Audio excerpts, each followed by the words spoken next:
शुक्लांबरधरं विष्णुं शशिवर्णं चतुर्भुजं प्रसन्नवदनं ध्यायेत् सर्वविघ्नोपशान्तये अगजानन पद्मार्कं गजाननमहानिशम् अनेकदन्तं भक्तानां एकदन्तमुपास्महे श्रीविघ्नराजं भजे श्रीविघ्नराजं भजे श्रीविघ्नराजं भजे श्रीविघ्नराजं भजे सन्ततमहं शञ्जरमुखं शङ्करसुतं तमिह श्रीविघ्नराजं भजे श्रीविघ्नराजं भजे सन्ततमहं दन्तिसुन्दरमुखं अन्तकान्तकसुतं शङ्करसुतं तमिह श्रीविघ्नराजं भजे श्रीविघ्नराजं भजे सेवितसुरेन्द्रमहनीयगुणशीलं जपतपसमाधिसुखवरदानकूलं भावितसुरमुनिगणभक्तपरिपालं भयङ्करविषङ्गमातङ्गकुलकालं श्रीविघ्नराजं भजे श्रीविघ्नराजं भजे सन्ततमहं दन्तिसुन्दरमुखं अन्तकान्तकसुतं शङ्करसुतं तमिह श्रीविघ्नराजं भजे कनककेयूरहारावलीकलितगम्भीरगौरगिरिशोभं सुशोभं मामादिभयभरितमूलमतिकल्कलुषकण्डितमकण्डप्रतापं प्रतापं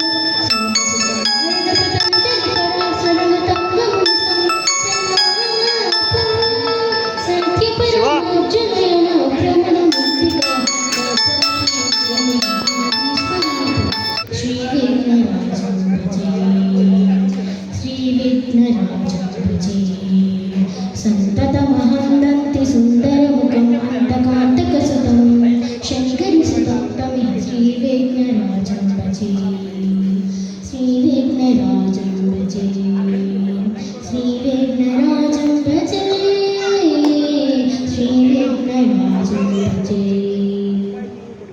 वनमाली रमणा गिरिधारी गोविन्द वनमाली रमणा गिरिधारी गोविन्द नीलमेघसुन्दरा नारायण गोविन्द नीलमेघसुन्दरा नारायण गोविन्द भक्तहृदयमन्दारा पानुकोटि सुन्दरा भक्तहृदयमन्दारा पानुकोटि सुन्दरा नन्द नन्द गोपवृन्द नारायण गोविन्द नन्द नन्द गोपवृन्द नारायण गोविन्द वनमाली राधारमणा गिरिधारी गोविन्द वनमाली राधारमणा गिरिधारी गोविन्द नारायण नारायण नारायण गोविन्द नारायण नारायण नारायण गोविन्द वनमाली राधारमणा गिरिधारी गोविन्द गिरिधारी गोविन्द गिरिधारी गोविन्द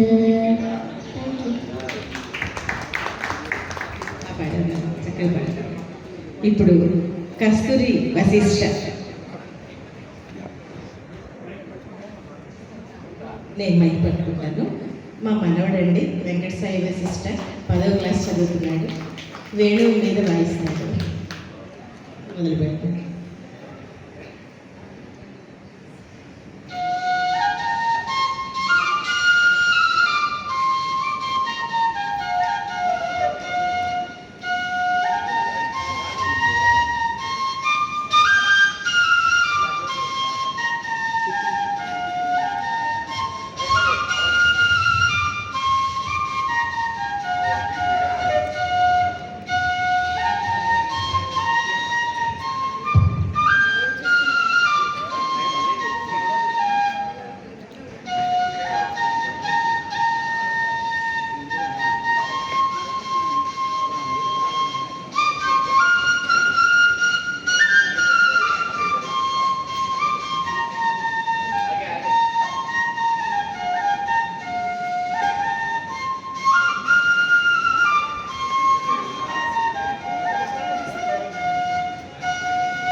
ధన్యవాదాలు.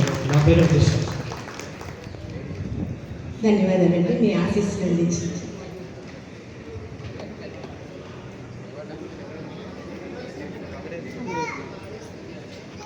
సమయం అయింది కాబట్టి అసలు కార్యక్రమంలోనికి వెళ్తాము. ఈరోజు కథా కౌముది 2025 39 మంది రచయితల కథల సంకలనం ఆవిష్కరణ చేసుకోబోతున్నాము. అంతేకాకుండా అధ్యక్షులు రంజని సాహితీ సమితి అధ్యక్షులు శ్రీమతి నందిరాజు పద్మవతి జయరాం గారికి పదవీ విరమణ సందర్భంగా ఆత్మీయ సత్కారం కూడా చేయబోతున్నాం. ముందుగా ముఖ్య అతిథి మరియు పుస్తకాన్ని ఆవిష్కరించేటువంటి శ్రీ చంద్రశేఖర్ ఆజాద్ గారిని వేదిక మీదకి రావాల్సిందిగా సాదరంగా ఆహ్వానిస్తున్నాం.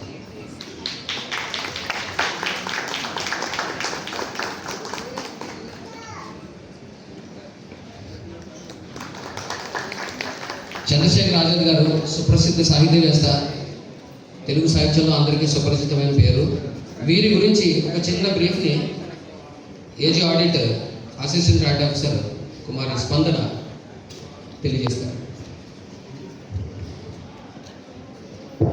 అందరికీ నమస్కారం. ఈనాటి ముఖ్య అతిథి సుప్రసిద్ధ సాహిత్యవేత్త శ్రీ పి చంద్రశేఖర్ ఆజాద్ గారు, ప్రముఖ టీవీ రచయిత. వీరి జన్మస్థలం వెల్లటూరు, గుంటూరు జిల్లా. వీరు 850కి పైగా కథలు, 87 నవలలు, 18 నవలికలు మరియు 5,000కు పైగా టీవీ ఎపిసోడ్స్, టెలిఫిలిమ్స్ రచించారు.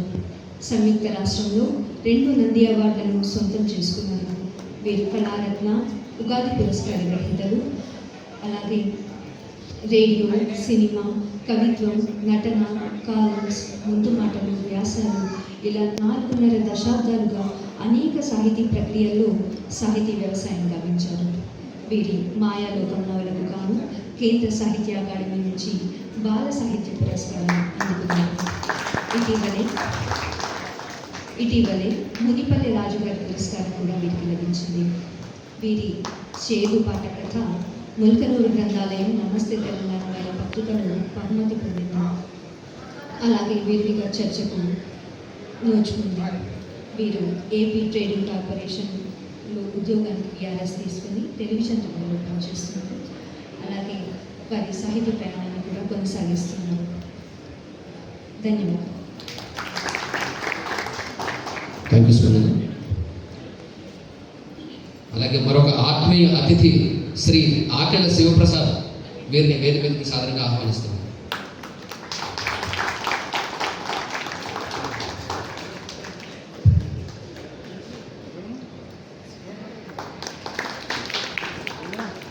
వీరు ప్రపంచ ప్రఖ్యాతిగాంచిన నాటక రచయిత, అనువాదకులు కూడాను.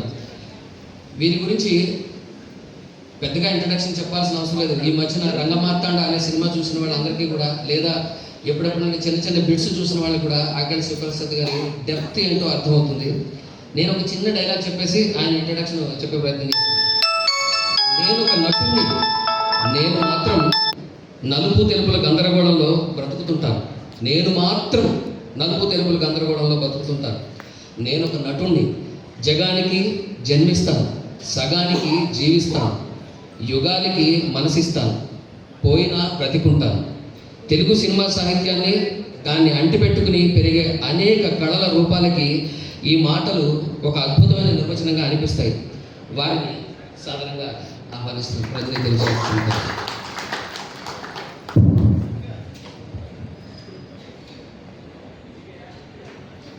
అలాగే శ్రీ ఎల్వి సుధీర్ కుమార్ గారిని, వీరు retired principal accountant general, Shri LV Sudheer కుమార్ని సాధారణంగా ఆహ్వానిస్తున్నారు.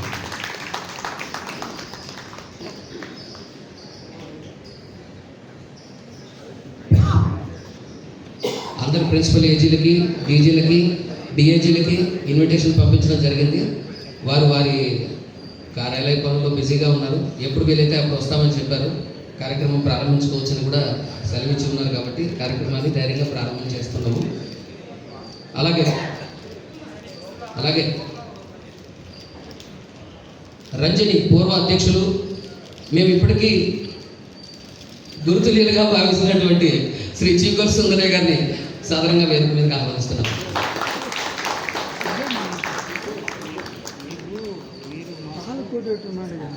చీకొల సుందరయ్య అంటే ఒక సినానిమ్ రంజని తెలుగు సాహిత్య సమితికి. వారు అనారోగ్యంతో ఉన్నప్పటికీ రంజని అనగానే మళ్ళీ అన్ని జవసత్వాలు వచ్చేస్తాయి ఆయనకి. వారిని సాధారణంగా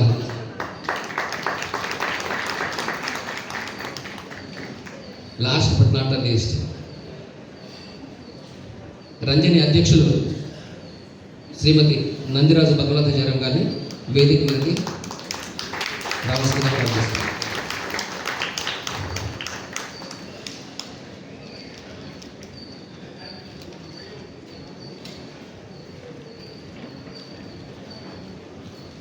ఈరోజు 2 కార్యక్రమాల్ని అనుకున్నాము. ఒకటి 39 మంది రచయితలు రాసినటువంటి పుస్తకం కథా కౌముది. రెండవది రిటైర్డ్ కామ్రేడ్ పద్మనాథ జయరాం గారికి సన్మాన కార్యక్రమం.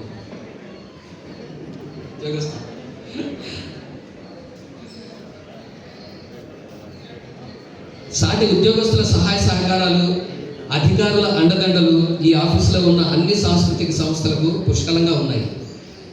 ఈ పుస్తకం రాయడానికి చిన్న నేపథ్యం కూడా చెప్తాను.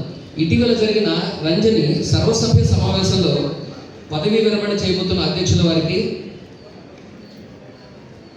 సన్మానం చేయాలని అనుకున్నాము. వీరు ఈ ఆఫీసులో బయట సాహిత్య ప్రపంచానికి తెలిసిన ఏకైక రచయితగా మేము భావిస్తున్నాం. బహుశా ఆవిడ భావిస్తుందో తెలియదని మేమైతే భావిస్తున్నాం. ఈవిడ వెళ్ళిపోయిన తర్వాత ప్రత్యేకించి బయట ప్రపంచానికి తెలిసినటువంటి రైటర్ ఇంకొకటి మన ఆఫీస్లో లేరని అనుకుంటున్నాం. ఉన్నట్లయితే రంజనికి వచ్చి వారి గారు ప్రకటించుకుంటే బాగుంటుందని అనుకుంటున్నాము. ఓకే, మాకు చెప్పినటువంటి సభ్యులు చెప్పినటువంటి ఒక చిన్న సలహా, ఏదైనా ఈవిడికి ఒక బహుమానంగా మామూలుగా చేసినటువంటి దండలు, శాల్వాలు ఇలాంటివి ఏమీ కాకుండా ఒక రచయిత్రిగా ఆవిడికి సన్మానం చేయాలంటే ఒక కథల ద్వారా ఆవిడకి ఒక బహుమానం ఇస్తే బాగుంటుంది అని ఒక సలహా ఇచ్చారు సభ్యులందరూ. అందుకని ఒక 39 మంది రచయితలు, దాదాపుగా అందరూ కూడా చాలా మటుకు ఏజీ ఆఫీస్ వాళ్ళే ఉన్నారు, ఏజీ ఆఫీస్ రైటర్సే. మిగతా కొద్దిమంది రంజని తెలుగు సాహిత్య సమితితో సంబంధం ఉన్నవాళ్ళు, ఆయన పోటీలకు పంపించిన వాళ్ళు కానీ, లేకపోతే మన కరోనా తర్వాత ఆన్లైన్ మీటింగ్లు పెట్టాం కొన్ని, ఈ మీటింగ్లో పాల్గొన్న వాళ్ళు కానీ, ఇలా ఏదో ఒక సంబంధం ఉన్నవాళ్ళు వాళ్ళ కథలను తీసుకుని ఒక 39 మంది కథల్ని మేము వేయడం జరిగింది, పుస్తకంగా తీసుకురావడం జరిగింది. ఇది అందరూ ఉద్యోగస్తులందరూ కూడా దీన్ని ఇంట్లో తమ గుర్తుగా